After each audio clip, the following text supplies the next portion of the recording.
Aleix, Digues. sabies que l'aigua freda pesa més que la calenta?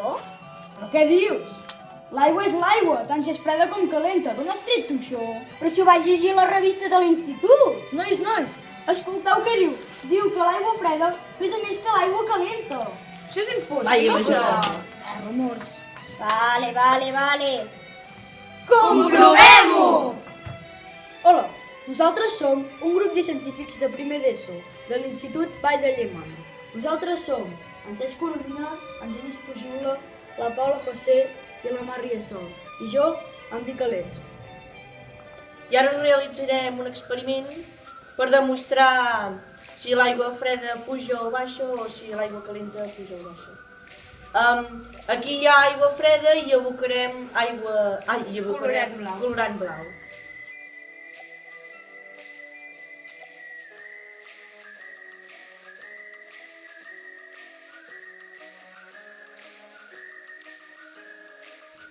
Tot seguit abocarem aigua calenta a dintre d'aquests dos recipients.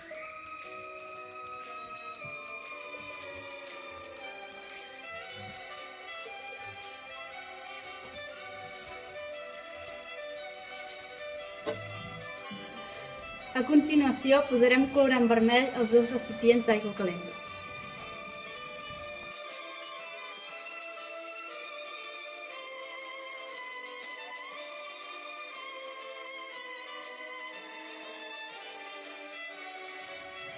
A continuació, jo giraré l'aigua freda damunt de l'aigua calenta. I jo giraré l'aigua calenta sobre la freda.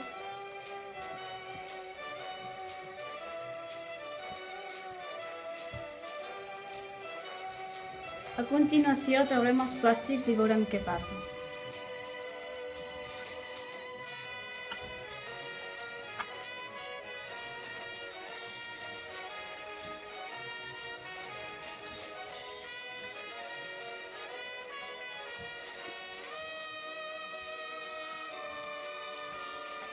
Com podeu veure, l'aigua freda té més densitat i baixa, i l'aigua calenta té menys densitat i puja, i aquests es barregen.